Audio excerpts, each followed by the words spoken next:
episode 250. After 250 episodes, what I wish every autism mom knew.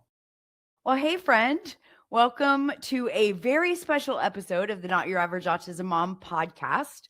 I am your host, Shannon Urquiola. And today, I can't even believe I'm saying this, but we are celebrating 250 episodes together. 250 episodes. Honestly, it doesn't even feel real to say that out loud. 250 episodes of real conversations about parenting autistic children, the kind of conversations that I needed years ago and never had. A podcast I only started because I didn't want any other mom to feel as alone as I did in those early years with Jordan. You are the reason this podcast exists. You, your child, your family, your journey. That's the heartbeat behind every single episode. And before I dive into anything today, I want to begin this milestone episode by saying thank you. If you've been here since episode 1, if you have listened to me through your AirPods or your car stereo every single week, I hope you know how much that means to me. You have grown with me and walked this journey alongside me. You've stayed and you've shared and you've trusted me with your time and your parenting. Thank you for being part of this from the very beginning. And if you're new here, if maybe you just found this podcast last week and you're already diving in, I am so glad you're here too. Truly, you found us at exactly the right time. Something that I want to make sure all of you know about this podcast is it's not meant to be listened to in any particular order. I always encourage our listeners to scroll through the episodes and choose the ones that speak to where you are right now, the season that you're in, your struggles, your questions, your child's age, the challenges that you're facing today. Pick what you need in this moment. That's what these conversations are here for. Most of the episodes that you'll find here came directly from the moms I work with inside our private membership and from you, our listeners. Your stories, your questions, your experiences, those are what shape this podcast. I talk about the things that you want to hear and sometimes the things that you need to hear, even when they're hard. That has always been my goal. And this year brought something new, something many of you asked for, and honestly, something that I really resisted at first. We began offering video podcasts. After years of audio only, I finally stepped into video because you asked for it, and then you told me how much it helped. So your feedback made that possible, and I'm really glad that you nudged me into it. And since you're here, if you're new and wondering who I am beyond being mom to Jordan and Maddie, I'm going to give you the short version. So before Not Your Average Autism Mom existed, I spent a decade as a special education advocate, building an advocacy company, working with families and school districts across the country. I sat at tables in IEP meetings. I read countless evaluations and helped parents understand their rights and supported them through incredibly emotional seasons. And that's why you'll also find so many episodes here on special education, because it's a huge part of this parenting journey and knowing your rights matter. But my story didn't start there. Long before advocacy, long before Not Your Average Autism Mom, I spent over 20 years in the beauty industry, and I traveled the United States and abroad working industry trade shows, and more specifically in the nail industry.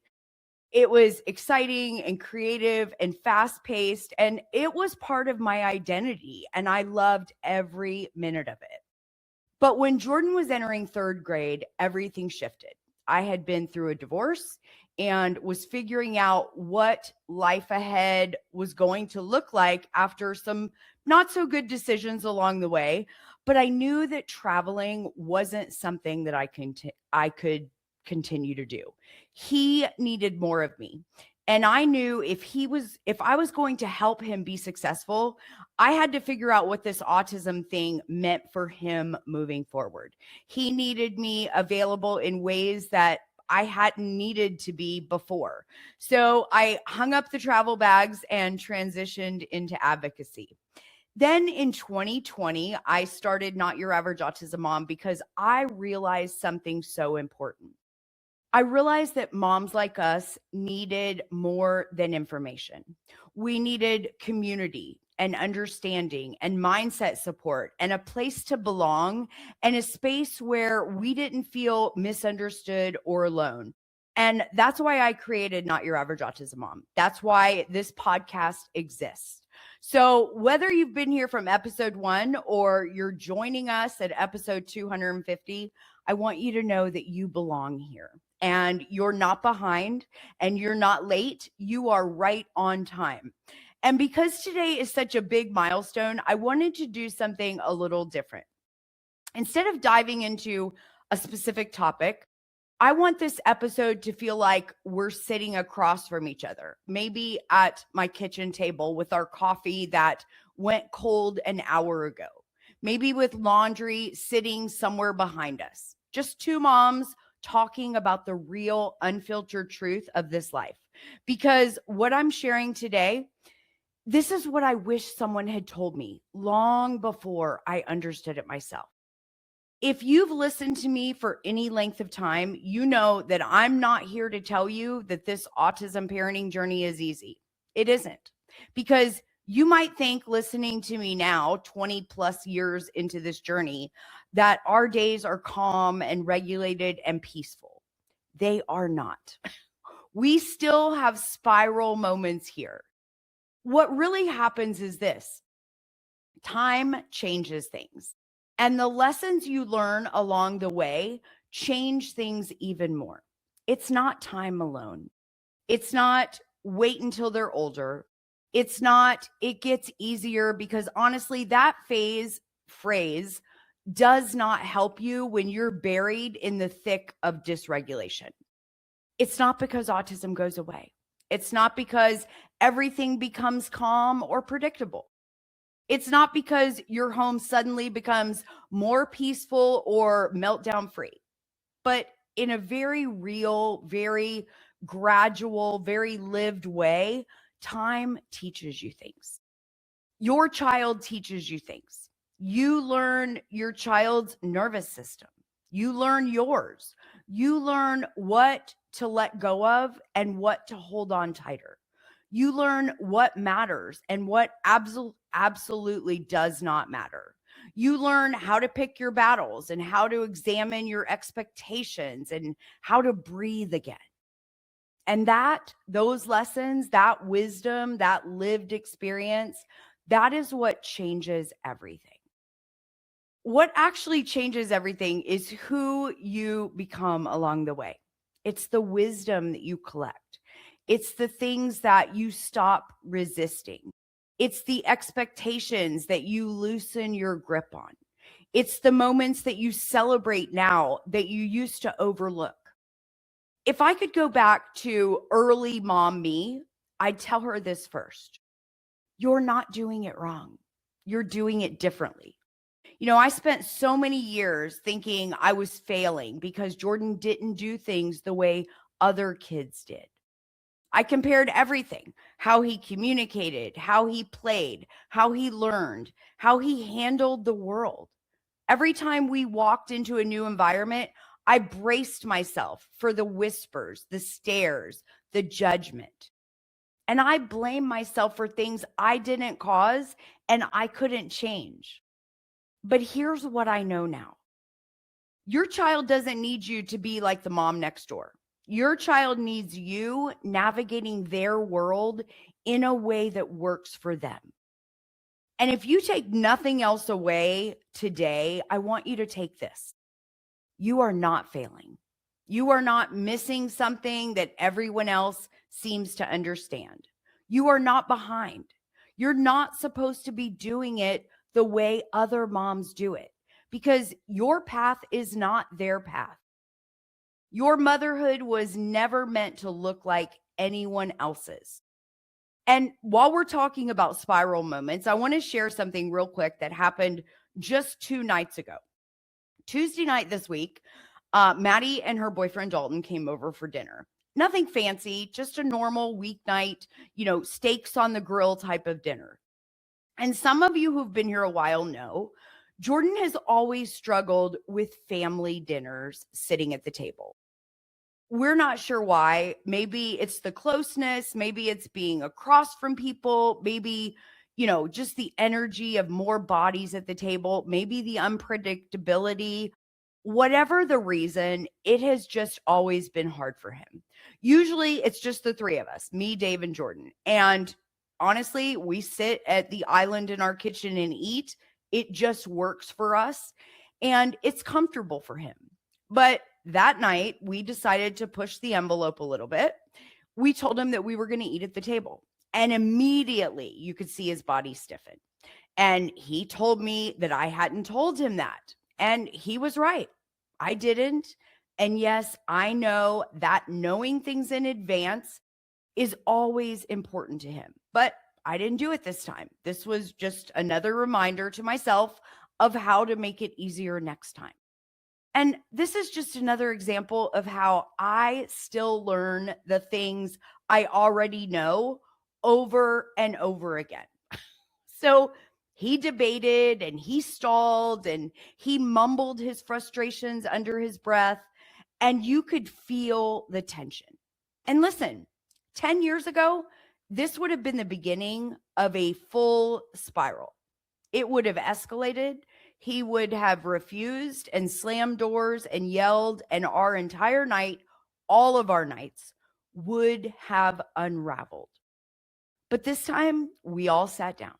We said the blessing, and his body was tight, and he was tense, and we could all feel it.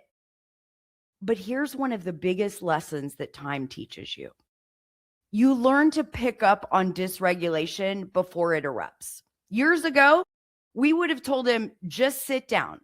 We would have made it a battle. But that night, we didn't fight the moment. We stayed calm and we just moved forward. And then Dave, God bless Dave, he's like the Jordan whisperer. Sometimes, I swear, he did only what he can do. He used humor to just lighten the moment. He made a joke, slightly inappropriate, of course, but that always works for Jordan. And he just kind of pulled him in without pressuring him. And slowly, Jordan relaxed. And he joined our conversation. And he asked questions. And he even laughed. And we had a great dinner together. And later, when Jordan was in the shower, the four of us just stood in the kitchen and reenacted the moment. All of us, me, Maddie, Dalton, and Dave, we all said the same thing. Do you remember when that would have ruined the entire night? Because yes, we remember. We lived those nights. We braced for them. We survived them. I cried after many of them. But last night, it didn't unravel. It didn't explode. It didn't ruin our entire night. And that right there is what changes with time and lessons. Back then, I thought nights like last night were impossible for us. And maybe you feel that way right now. But here's what I want you to know. Time and lessons learned change things.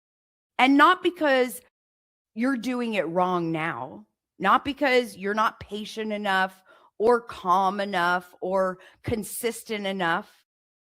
But that moment at the table didn't go well because things got easy. It happened because time and lessons changed us, all of us. Years of learning what works, years of understanding what doesn't, years of letting go of what doesn't matter. Things change because you change. You learn your child. You learn yourself. You learn what's worth pushing and what's not. You learn that predictability helps, but flexibility matters too. And I always encourage the moms I work with, you've got to push that envelope sometimes. You learn to celebrate the small wins because those are actually the big ones in our world.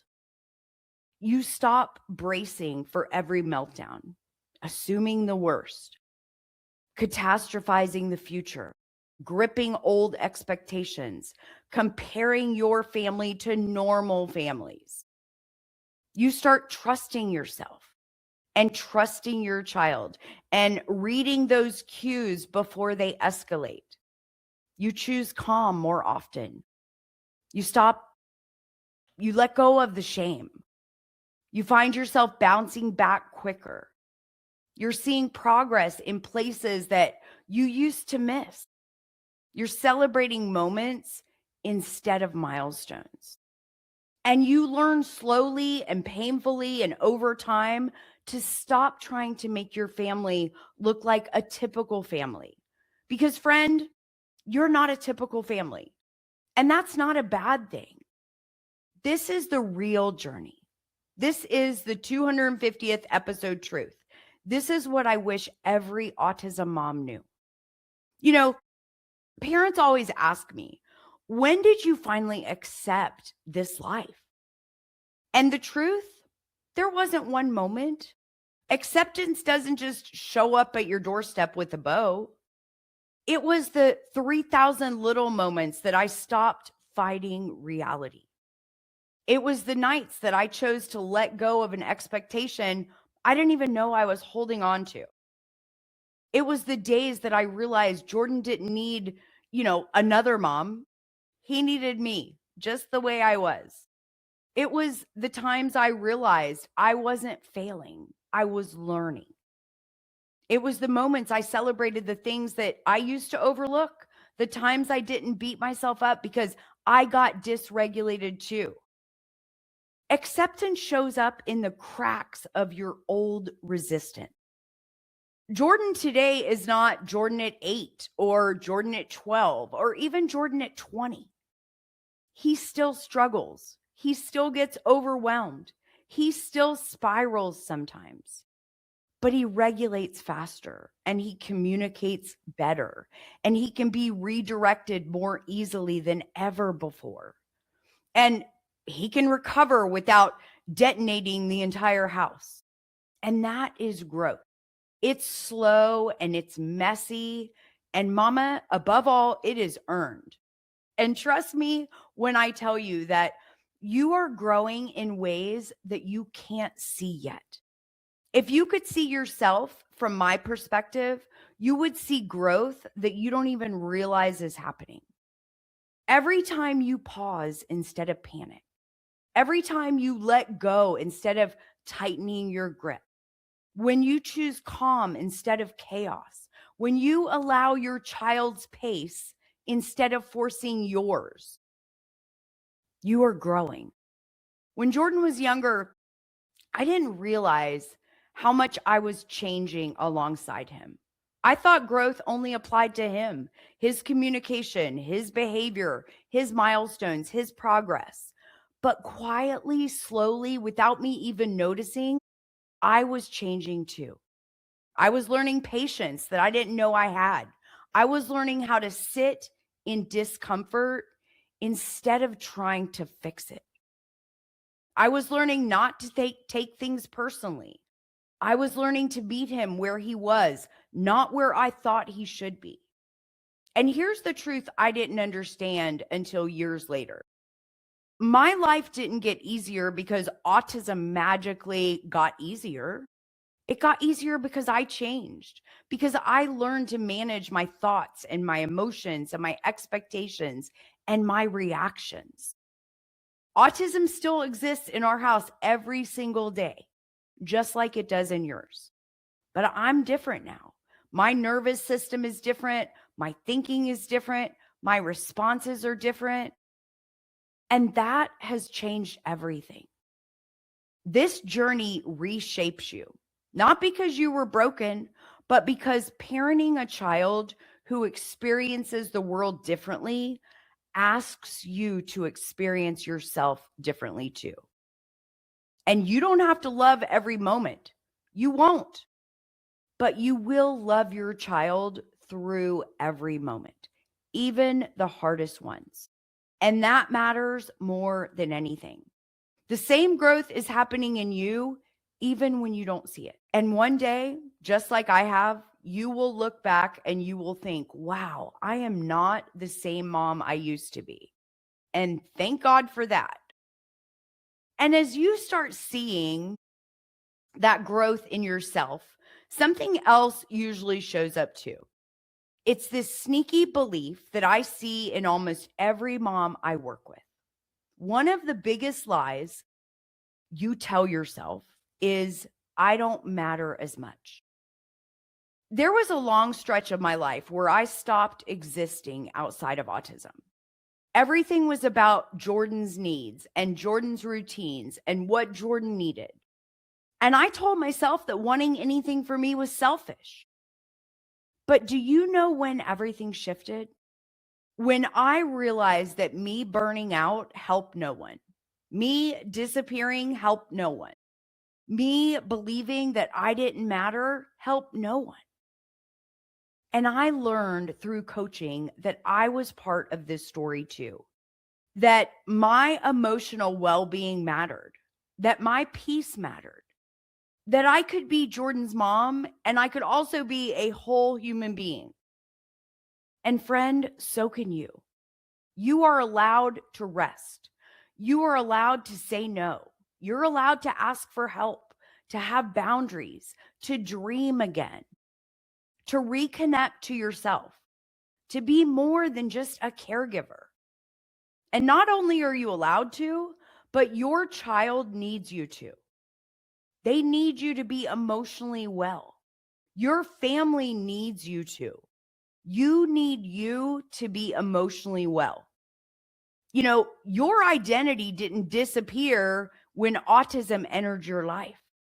You get to exist too. And you don't have to feel guilty for that. I don't want you to feel guilty for that. And I want to tell you this.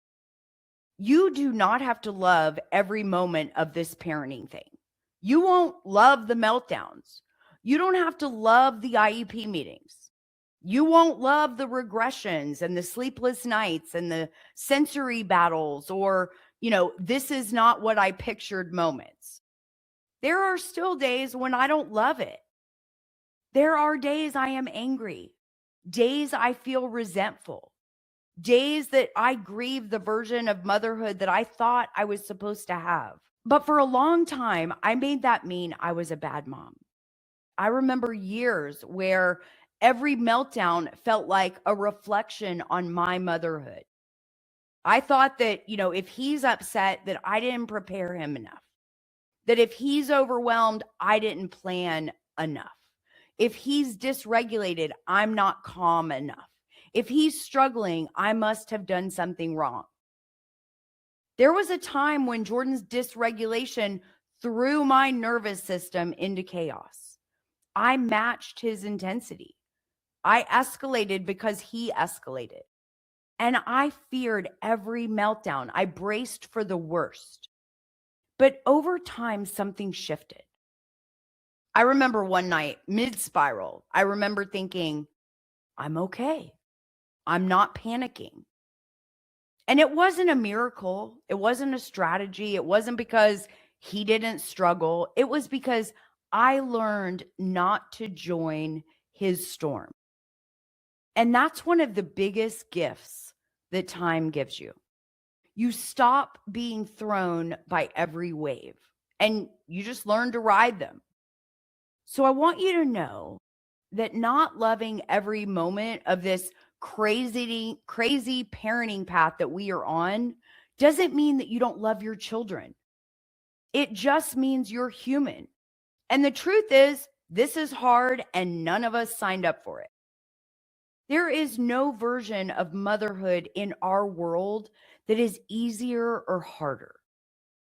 You are doing an incredible job, even on the days that it feels anything but. And here's what I really want you to take away. The moments that you think will never come, they will come, but not on your timeline and not on the world's timeline. They come on your child's timeline. And you learn not to force the moments. You learn to invite them. And when they happen, you celebrate them with your whole heart. The truth is, this journey, it's heavy a lot of the time. And if we try to carry too much of it by ourselves, that doesn't work.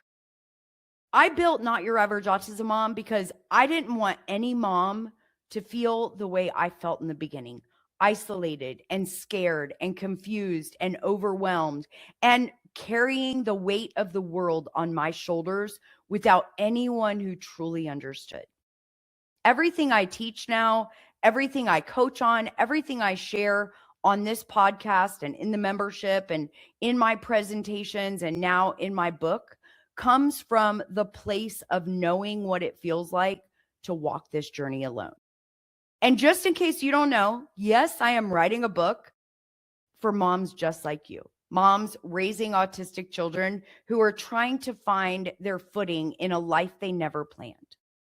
The title is Loving Through the Unexpected, Finding Strength, Surrender, and Acceptance, Parenting Autistic Children. And it's a book full of stories and moments like the one I shared today and the coaching tools and mindset shifts that have changed everything for me and for the moms I work with. It's a book that I wish that I had had all those years ago, and I cannot wait to put it in your hands when it's ready.